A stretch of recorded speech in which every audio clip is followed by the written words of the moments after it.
In 1935, there were 6.8 million farms in the United States of America. Today, 2025, there are less than 2 million farms in the United States of America, of which almost none of them really do a lot of heavy lifting, not being mean, but more than 75% of America's farms produce less than $50,000 of saleable agricultural product. We're talking about farm consolidation in this episode of The Granary. You ready for a conversation with some real farmers about real issues? And the best part, you're invited. So pour yourself a drink. Grab a snack. Most importantly, pull up a chair. Welcome to The Granary. Hey, guys. All right, now you guys know the topic. We're talking about farm consolidation. One of the fun things we do here is we don't let the topic out until everybody's sitting here, and that way we get fresh, authentic, spontaneous reaction. We're talking about farm consolidation. I've got my friend. Weird looks between me and him. That's okay. It has the whole show. We got Temple Rhodes and Matt Miles of XtremeAg, and we're joined by Daniel Hensley. Daniel is with Concept AgriTek, the sponsor of this episode of The Granary. We're so appreciative of your sponsorship. Concept AgriTek is a maker of biologicals and other crop inputs that these guys use on their farms. Yep. Try. Well, we appreciate the sponsorship. We appreciate you being here. We appreciate you giving these guys products that help them farm better. Farm consolidation, people get a little hot about this in our industry. And then the outside media that doesn't even play in agriculture, about every 3 months there'll be something, whether it's the New York Times or NPR or Washington Post, whatever. Big farms, corporate farms, industrial agriculture, gobbling up those poor little small farms. There's a lot of misinformation about what's really happening out here, but here's some reality. It ain't going to stop. We just got under 2 million farms here last year, and it's going to probably continue. We're going to have more consolidation because that's what's happened since I said 1935, when we had 6.8 million farms in this country. Yeah. What do you think? It's true. It's sad, but true. That's what I think. I'll give you an example. Just in one county, 2 counties south of where I live, there in Arkansas, in one county in 2024, at least 5 farms went out of business. One county. Yeah. So they go out of business because they were just absolutely getting foreclosed upon, or they go out of business because, hey, you know what? This is where I tell people, I'm like, sometimes it's not big old bad industrial agriculture. So you know why a lot of people exited farming since 1935? You got old. It was hard. You didn't make that much. I always tell people, hey, I was on one of those smaller type farms. Actually, we were mid-sized, normal-sized farm back in 1980s. I'd have gladly just gone and lived in town. We were broke all the time. It's a lot of work. So sometimes farms exit because there's no money in it. Yep. Yeah, that's true. And you've got 2 spectrums.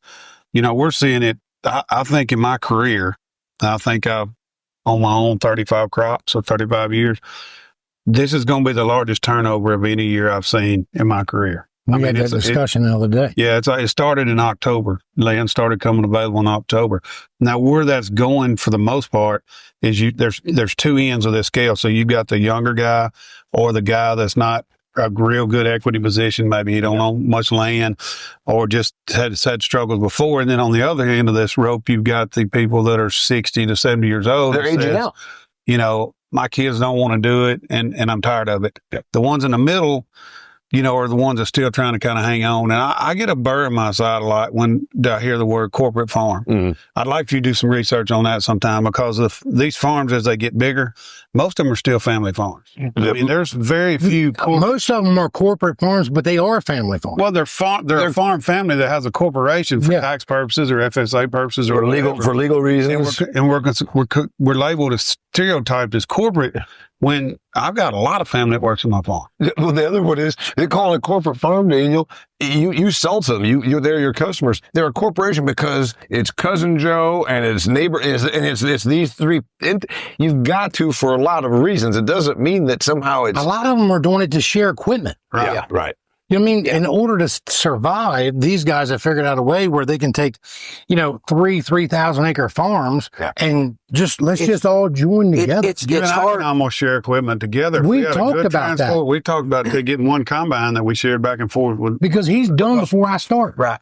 Every year. It's hard for me to think about consolidation without throwing the word collaboration in there at the same time. Yeah. And so I think we see some of both, but what you guys are talking about is a collaboration, Yes. Right. not a consolidation. But You I'd know? say that that's a majority of them. I mean, it's not like, farmers are going out there and turning their farm into a giant corporation and just taking over. And that's the misconception. That's not, it is happening, but not on the large scale. And then I've got Especially row crop wise. And I've got to ask, because I hear the same thing, Damian, like we hear it all the time, right? What do people expect? How many first generation farmers do you see? Yeah. Almost none. We've had one here on some episodes of the Granary. Not very many. First off, it's a huge capital investment for a very paltry return. So that obviously limits. I don't get into debates, but I do some things to be illustrative, and I can say, okay, What's that mean? demonstrate. Okay. So, all right, it's a commodity business. How many first-generation shingle manufacturers are there? How many first-generation copper companies are there? When you're in a commodity business, it tends to favor larger scale, economies of scale, and big production. That's the business that we're in. When you look at it that way and say, tell me why corn would be different than copper or shingles. And, I'm not being mean, but there's some reality to this. It's a commodity business. Yeah. One of the sad things is, and I've said multiple times, I'm very excited for the future of agriculture. I am. Next generation. Very excited about it because there's so many opportunities that there is out there. I mean, there's opportunities out there now for my sons that Matt and I never had. You never had. Right. If you had them, you might still be on the family farm. Like, right. You know what I mean? Right. That opportunity wasn't there. So there is a lot of those opportunities out there. But what there's not opportunities for, unless you fall into a certain situation, is a young guy that bleeds farming, didn't come from farming, and has no way to start. You just can't enter this thing. Now, one of the guys that was on the Granary at a past episode, I'm extremely proud of that guy. Like, he started from nothing. He was a town kid and he started with 6 acres and now he's whatever, but he's building his own career. Very proud of that. That's not easy. I know of one. In my area, I know of one. He's the only one I know. I know one first generation farmer too. I get the privilege and honor of getting to deal with him daily almost. I'm serious about that. He's a super good individual. He's making it. He's doing it. Yeah. That's a rarity. Yeah. And it's sad. Almost non-heard of. Yeah. It's non-heard of. It's like a unicorn. Yeah. Well, you know what we do in this industry? We always say things, and we got a bunch of them here in XtremeAg. 5th generation, 6th generation. And there's some pride in keeping the business going. I have a hell of a lot more respect for the person that says, I started literally from scratch, because there's almost none of us. I will give credit to like the first generationers that we know. Those guys think way outside the box, and they're not affected by tradition bound farming. Yeah, no, absolutely. And that's what we're affected by. We're all affected by that very much so. Yep. And it's in the back of our mind. You said quit looking in the rearview mirror. That's what every farmer does, because the rearview mirror is the tradition of where I come from. Mm-hmm. They don't think like that.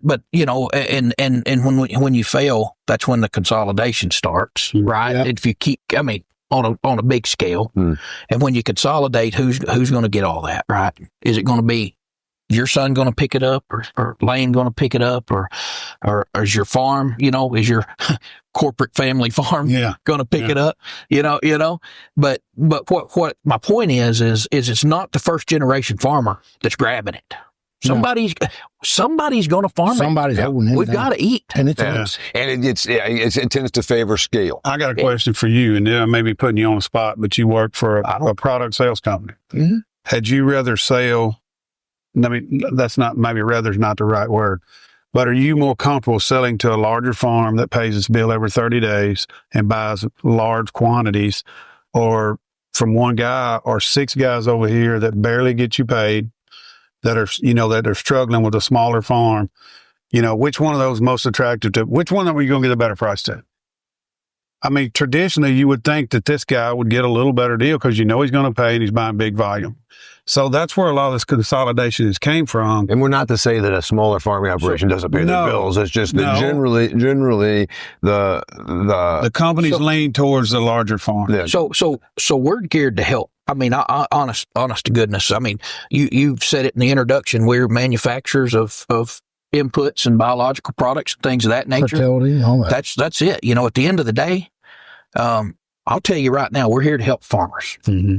I've said it to anybody that'll listen. If the farmer doesn't win, nobody downstream from that's going to win. I mean that. Yeah. And so how do we do that? Well, it goes to these little guys. So it goes from the biggest farmers in the country to the smallest farmers in the country. How is that managed?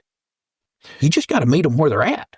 I'll say this, like, you know, from their company alone, and I'm only speaking for that one, and I'll speak for a lot of other ones, but your company in specific, you know, you guys have designed special finance programs that help all of them. They don't matter who the hell you are. Y'all have gotten completed. It don't matter, and it's not price specific for you or you. It is dialed around the community, and that's the kind of things that help. Well, I'm talking about more, and then kudos to y'all, because I think somebody asked me this question, you know, are these companies doing anything to try to help farmers in this situation we're in? And I said, well, I know of one. Yeah. I said, AgriTek has come out with a program, with a price protection program and it don't matter. You can be a 5-acre farmer, a 5 million acre That's what farmer, I'm getting at. and you still get there. And when I said that, I'm alluding more to big ag, like these big major companies. You know, we lose the small guy in that scramble because all they're chasing is the big guy. Well, because the small guys, they get a lot more acres per decision maker. But the risk factor, you've got 10 small guys and one, that's where I was getting at it, one big guy, he gets pissed off at you. Yeah. But you got 10 over here, so if 2 of those do, you still got 8. So there's a value to the You're right, and that happens in our area. You took that wrong, or I said that wrong. No, I get exactly where you're going out there. In our area, there's a retailer in our area, and there's a large scale farmer in that area, and that retailer only worries about that large farmer, and he's got 10 guys over here that do a great job, and they are big supporters of the company, and they will let them guys, they'll put them on the back burner to make sure this guy's sitting forward, and then all of a sudden, the big guy, he price shopped you out, and now another retailer got him for pennies on a dollar, and now he's like, so you did that to yourself. Well, I do that with my landowners. I have a landowner with 3,000 acres and one with 40. Well, you know, that guy with 40 acres is probably more important to his income than the guy over here with 3,000. Oh yeah. So I treat all the landowners the same. If this guy gets the same amount of love as the guy that's got the big farm. And that's the way that this should work. I've seen you do that because I've been on the phone with you, and you got off phone and called me back, and I was like, what's my landowner? And I'm like, you tell a bunch of ground for him?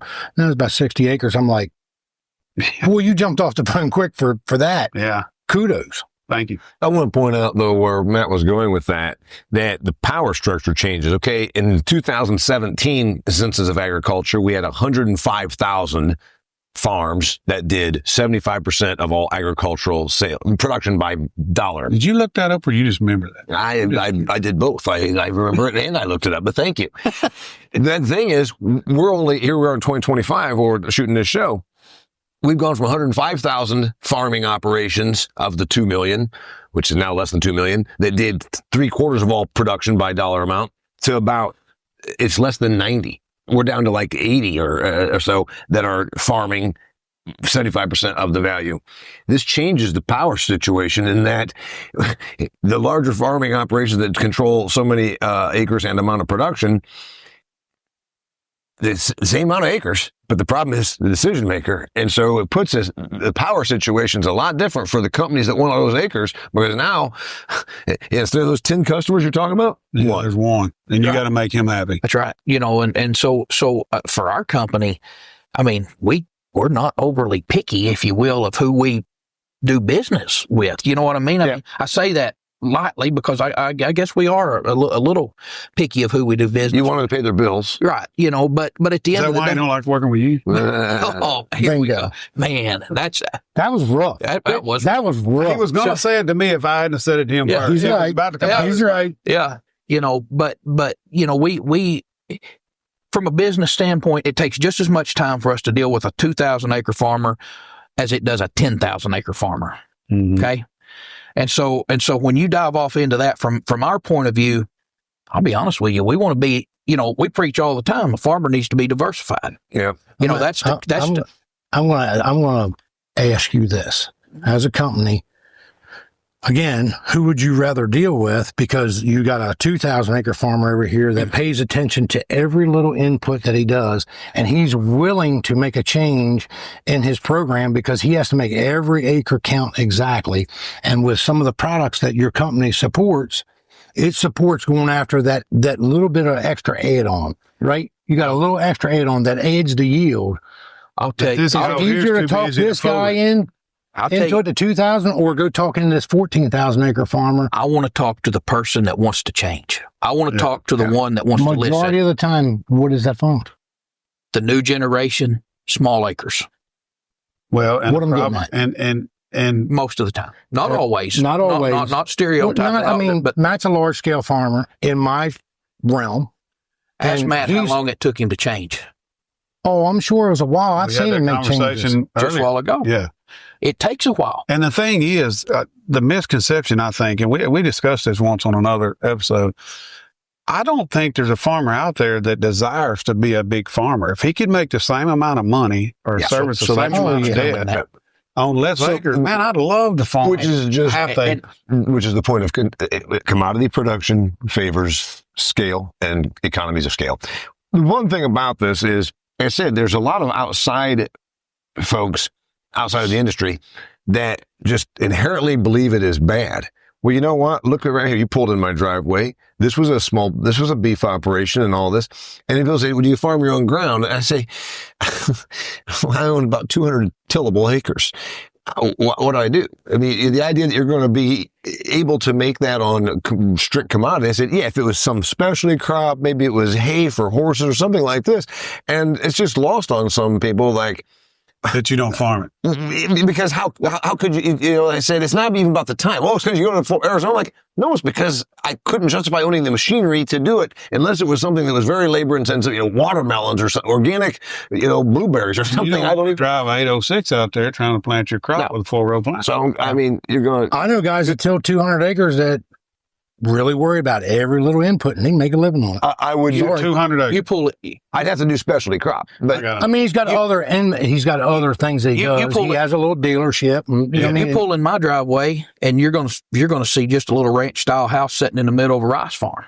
Yeah, that's our ground. I live on the family farm. Yeah, and that's our ground. But I don't farm that ground. But I do have some say so on how it's managed. Yeah. I'll enjoy that. I like to be able to go to the guys and say, hey, maybe you should try this. Maybe you could do this. Well, it means a lot when you're selling products and you know how to use them, or you've used them yourself. Right. That's one thing I see that attracts me to different ag businesses is that the person who's trying to sell me something has done it themselves. I've got a huge problem with that when a retailer comes to me and they're like, this is what you need to do. Cookie cutter.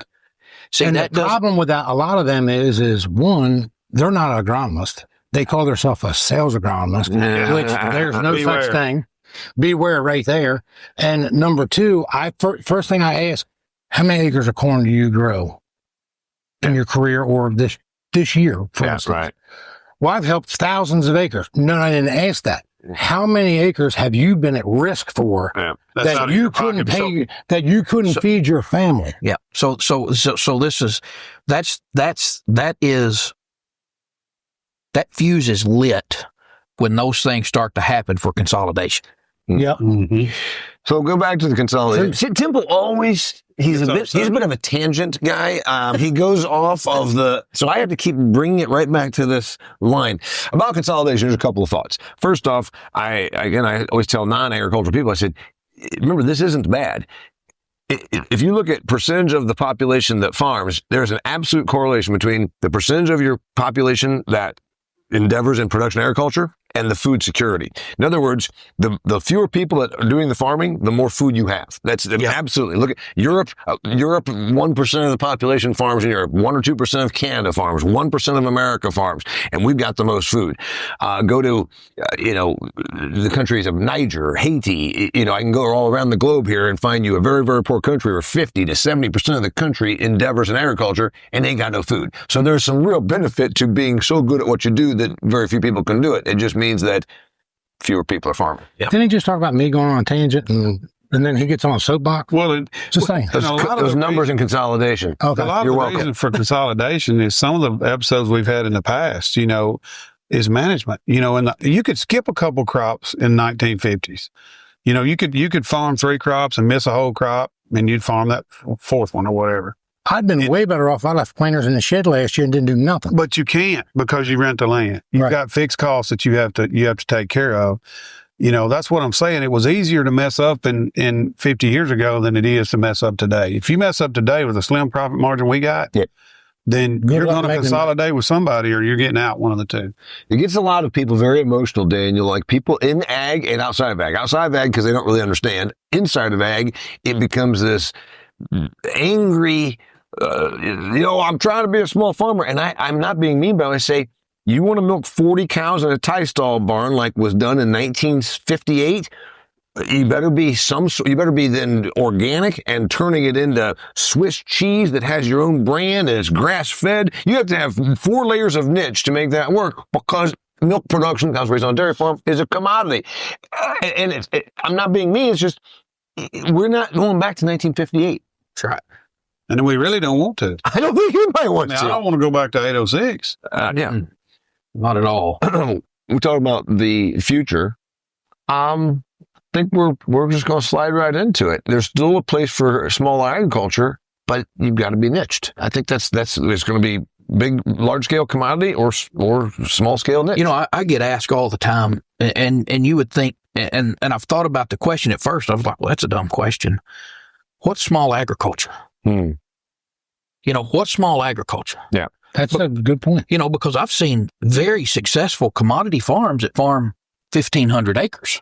Sure. They own it all, right? Right. Maybe they own that 1,500. I got a friend that's 1,800 acres. That's all he's We wouldn't call that small in this part of the world necessarily. Things are a little different in Arkansas, but Yeah. things are a lot different in Arkansas, let's face it. But anyway, what you're saying, Daniel, is I get asked that question too from a guy I know and city guy, Arizona guy. Yep. Says, can a small farm even make it? Now I said, first off, there's make it. What is make it? What is small? What type? Can you farm, again, can I farm 200 acres of just corn and soy? Mm-hmm. Sure, I can make it because I've got my other businesses that make me a bunch of money. I said there's so many nuances to that question that it's not even answerable. Yeah. I've got a Small and large question. farmer is regional. I've got a question. Why is this? Because I don't know, and you just made me think of it.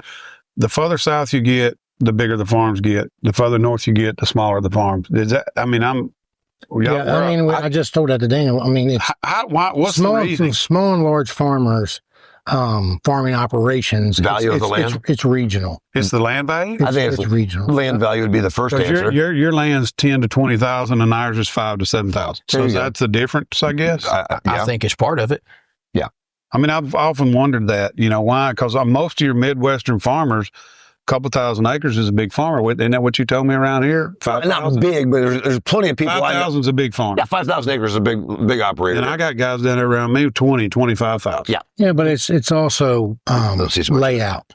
It's just soil layout and how the farms lay out. Like around here, there's waterways that cut through here, and there's you got all these little nooks and crannies. Unfortunately, and you hadn't woods been to my place, or you'd see some of that. There's another I've angle also is seen population videos of density. your farm. It is wide open Some and of it. flat grass. Some of it is. Population density would have something to do with it as well. It'd be harder to assemble 20,000 acre. I mean, you're going to be doing some 20s and 30 and 61 acre fields and all that. But the consolidation thing, I don't see it changing. But the one thing, if you read about what's going on in agriculture, there is small niche has as a place. There's the younger, person that says, I want to endeavor in production agriculture, but I only got this much money. Well, again, you're going to have to do 13 acres of some completely specialty niche type of a thing. Yeah. When my dad passed in 2000, he farmed 1,100 acres. And he was a decent sized farmer. So 25 years from there, Yep. Average farmer in my county is probably 6,000. Mm-hmm. And I get labeled as a big farmer, right?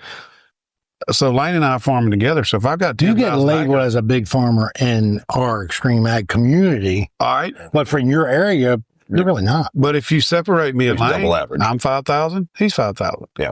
If you go to a single farmer. Then it goes back to collaboration. That's what it makes it look like these corporate farms, these huge farms. If you take, I've got a friend that farms about 20,000 acres. There's 5 of them in that operation. Divide that by 5, 4,000 acres apiece. They're not big farmers per person. And Temple and I spoke about that with an operator that's not too far from here. And I said, yeah, they're large, but they also got 5 people pulling off of that. What's the negatives and what's the positives? If I'm in your shoes, the positive is fewer customers, same amount of acres. Negative, if I piss off one of those customers, I lose a whole bunch of acres. I can go positive, negative. No, that's it. That's the biggest thing for us. Same amount of work, no matter what the acres are. Positive, negative consolidation in American agriculture. It could be it is going to be the future. It could possibly save farmers from having to go all the way out if they consolidate, like Matt said earlier.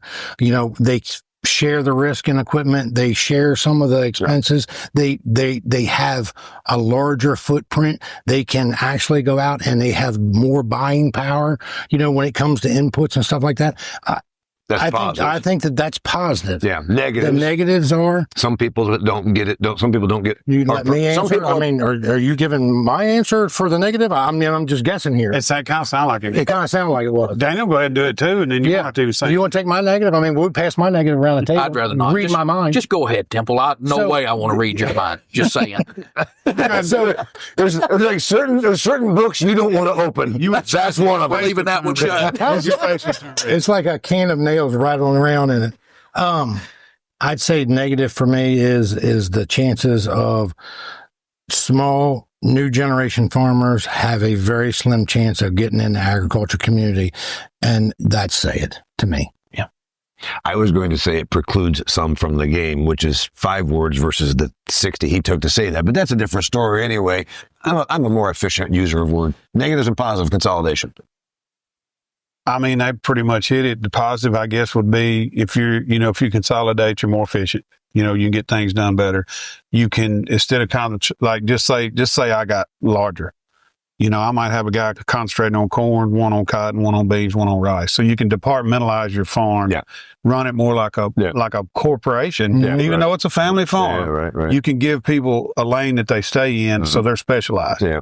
That's where I would think the positive is. The negative is, it's just sad to see that, you can't farm a small farm anymore, hardly. Yeah. And compete.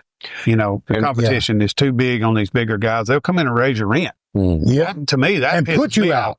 That worse than anything. I come in and raise my rent. That's happening in our community. One of the things that I see, because I've kind of rolled this around in my head. You want an answer for you? Yeah, go ahead. No, something that you guys didn't think of. Generally, we obviously work out here in rural America, and I can go over here to Bippas, 4 miles north and west of here, and there was a grain elevator, and there was a implement dealership, and there was a post office and a restaurant, and you can go through all that, and Bippas is dead. And you could argue consolidation of agriculture has got a lot to do with some of the death of these small towns, because farmers have bigger grain holding capacity than that elevator did 50 years ago. So there's that. That's true. But there's also, I don't know what would reverse that. There's a lot of consolidation on the other end. The equipment. You've got, I wasn't thinking equipment, but you're right about that. We lost our dealership in our hometown dealership. We lost the taxes for our county because that dealership moved just right across the line, but it's centrally located with 2 or 3 different towns now. It's about 8 miles from. Yeah, so 3 dealerships become 1 or something. Yeah, like that. and the equipment manufacturers are pushing the owners of these to become consolidated. Either you're going to get bigger, you're going to buy 5 dealerships, or you're out. Well, you think about a lot of the grain purchasers in our area or whatever, they're integrators, they have literally gone up and bought all the small dealers that were around and put them out of business, and they've consolidated, and now there's no competition. Limits your market. So now our basis is not the same as what it used to be because they can hold on to it. They control that. Correct. And that has become a huge problem because they are really holding the reins on it. And it's not only happening there, it's also happening with our retailers. Oh, yeah. I can tell you right now, there was multiple retailers in our area years ago. Yep. And right now, There's a couple. it's a couple, Yeah. and they hold all the cards. Now, if you think about it, Temple, that means look. You at and I them. have had that discussion. Boy, that really makes me mad. Yeah. That's something that And that's kind of like, when you talk about a company like Concept coming in and setting up some dealers in some different areas and stuff like that, man, it brings competition back to the surface. The independent retailer is helping fight that. Holy moly. And You y'all would not support the believe. independent retailer. And that's getting it. It's the same as farmers. It's the same thing. Very much You the alluded same. to it a while ago. I don't know the word I should use. If you screw your farmer, you're eventually going out of business. Mhm. And so our success is their success. Well, one thing that you're going And to if say, they're screwing They us, don't all see it like that. no, they don't. That's the problem. The corporate guys, for sure. one thing we should talk about, though, that's unfortunately, it's a benefit of a larger consolidated farming operation.